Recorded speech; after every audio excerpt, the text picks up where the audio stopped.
Hey, this is Private Sandbag here with Comedian again. Hey man, Hey, how's it going? pretty good. Enjoying the Easter period. So am I. So am I. I've already got one Easter egg. Oh, I've got a bunch here. Oh, really? Nice, nice. Anyway, let's Yeah. get on with the game. They want to hear about our little lives. Here we have an NVA versus NVA match. Me and Comedian fighting on a tiny map called Rice Paddy Conflict. Only two villages. Well, we'll show you around. Let's get started, okay? I'm going to resume in 3, 2, 1, go. So, just showing you around the map. Here's Comedian on the left in the yellow, and I'm on the right. And then right beside your main base, just forward, you have a village.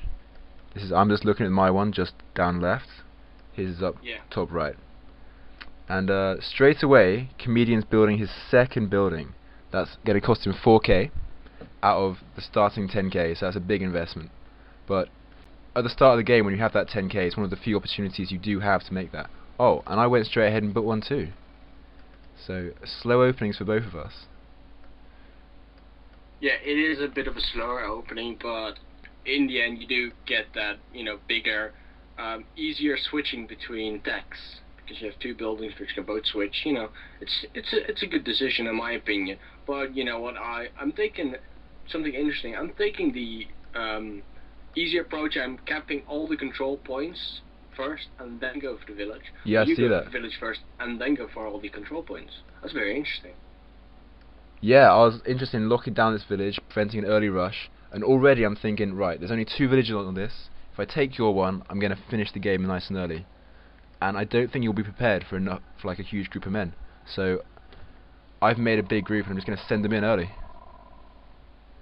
Looks like you've seen it and you're moving into the trees, which is a good defense position, but I'm not sure it's going to be enough against all their men. Well, I built the tank and I'm going to go in with that tank right now and try and trample as much men as I can. That is my strategy at this moment. And look at that beautiful tank going past all those men, almost trampling all of them. But he's going to get them. He's going to get them. Don't worry about that. Look at that. That's brutal. I don't have any anti-tank weaponry here, so there's nothing they can do. I mean, instead of waiting for them to get all squished up, I'm just going to send them in, do a little bit of damage to you. But it's a failed first attempt. I didn't see a tank. Yeah, that tank right there. With a bit of micro-control, you can really use that tank, play around with him, and just trample men. Yeah. Hard. And that's exactly what I did. And I also have now a really good position. I have a lot of strategic assets around the map. Yeah, you can already see on the mini-map all these little dots, these individual dots. These represent these strategic assets which you have picked up, and now you're getting a whole lot more fun than I am. So, good opening play by you, going straight for the tank. Or some might say lucky, some might say quite fortunate, but either way, it worked out for you. Yeah, no, this was all a good plan. Because I saw the men and I was like, I need to get some big armor in there, like right now. And, yeah. I got the tank. So that was my opening thing, because that's pretty much the only thing you can do against such a large group of men. Yeah. Hoping they don't have anti-tank armor. Now, I'm recapping these strategic points by my base, just up north. I've got the one in the middle, near my base as well. And I've got my own tank. So now I can face off against your T-34. Yeah. And if you look at my base right now, I'm preparing a push onwards via the top flank. Yeah, it looks like you've got a captain coming in and a sniper. Meanwhile, I've moved my tank in and it's taking some big hits on your tank. Something I don't notice. Yeah, this guy has a good amount of range, and you even missed my tank, so you're doing very badly. Yeah, I was really like, oh, why? The sniper blocked it. Perfect move of all. I get in my radar van, and I'm like, no. Yeah. No. I spotted that just on the edge of my vision, and took it straight out. Now the thing is, if you take out the radar van, this is what provides them with radar. You have to change one of your structures back to the utility structure, which is what you have right at the start. And that's why you can get the radar van at the start. And it just slows you down a whole bunch. It seems like, I imagine you had like a rally point going from your utility structure up to that village, and that's how your radar van ended up just wandering up into the firing range. I mean, that wasn't British, intentional. I think I selected all my my units and moved them in. So. Ah, easily done.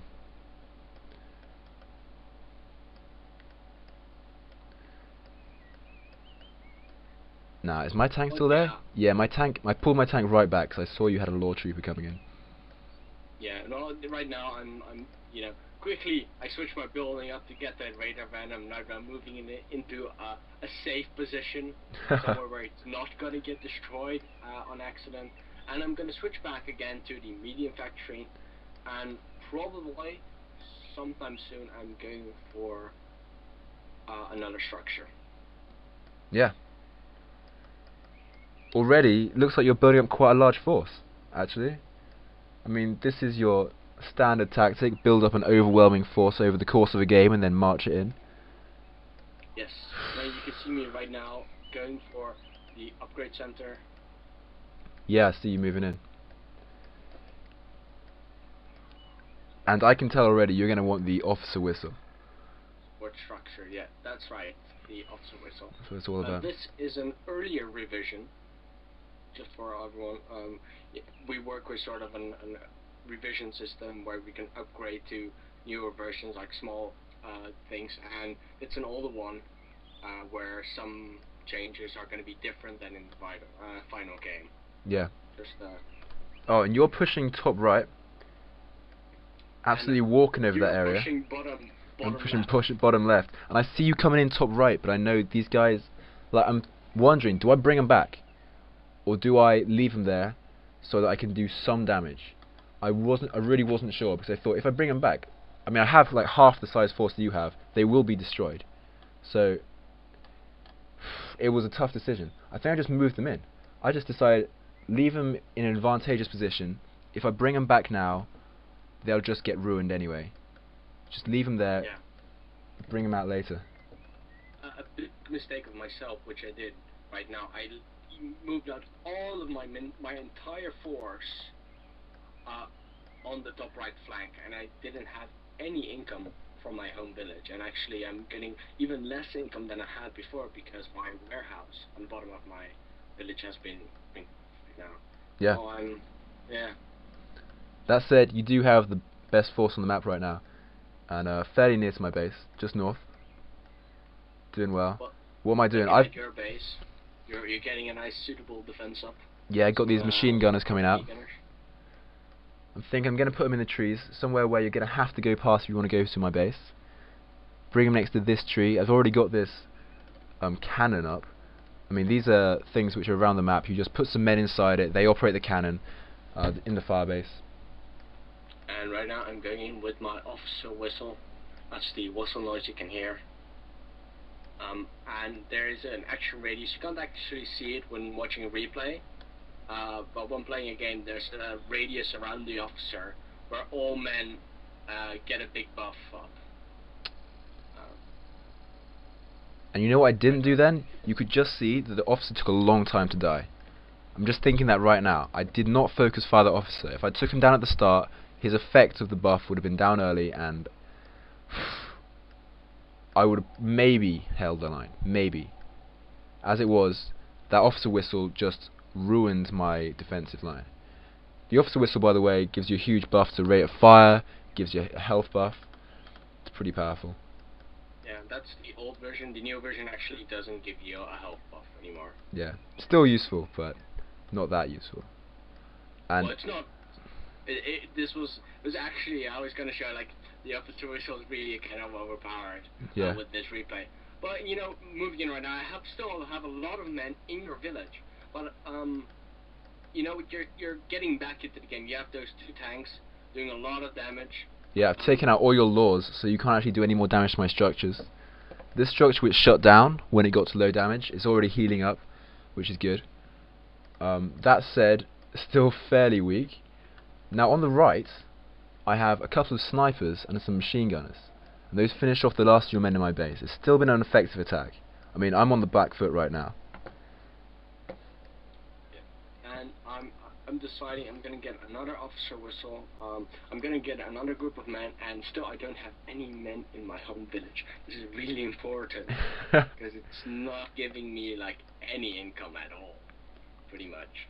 And I'm still sat here down low with a reasonably large group of men just standing there, not doing anything. To be honest, there's nothing they can do at this stage. I mean, I can't move them in because there's nothing they can do to destroy the structures. They're just going to come in handy. I had this feeling that when I wanted to make an attack, and I had these tanks, which I was thinking, yeah, I'll bring them in. I'll be able to use the infantry. I'm going to take out your 2 RPD gunners right there on the right hand side. Again, I didn't focus far on your captain, so they survived. Yeah, and I'm gonna just bring in all my RPG gunners. I think you destroyed those. All my laws. Yeah. And looking at your force on the bottom left, looking at your 2 tanks standing right in front of my face, it's pretty bad. I mean, it looks like you're gonna finish me off. You've destroyed one structure. That's usually a killing blow. But then, instead of defending my base with these tanks, I thought, let's just go for it. Send them straight into your base. Straight into an undefended base. Use them to take out the cannon. Then I bring in the men from lower. You seem to be pulling your men back at the top right, but they're not going to get there in time. And you're actually making a really big mistake there. I had my buildings hotkeyed, so I selected them. Made a lot of RPG guys. Yeah. And they didn't attack the tanks because I had them misrouted. That's unlucky. Now I've shut down this building. I'm going to work on shutting down this one. You've got a defensive structure that's taking out my infantry slowly, so I move my infantry into the jungle where they're going to be invisible to that thing. But it's already too late. This thing isn't going to be able to do enough damage to slow me down. Yeah, and actually that's also the moment where I realize my home village has been empty for a very long time. That's unlucky. I don't have any buildings anymore. I don't have any money. And you have been defeated. Yeah, I lose the game. That's a good game. This has been a game of Vietnam Glory Obscured, which is a free modification for the game Command & Conquer Generals 0 Hour. If you Google Vietnam Glory Obscured, you'll be able to find our website. We're going to have a new release with this new faction, the NVA, coming out shortly. We hope to have a whole bunch more of these commentaries. We'll bring them out even faster if you could rate this video, if you could comment on the video, like share it if you want. Hope you enjoyed it, and we'll see you around.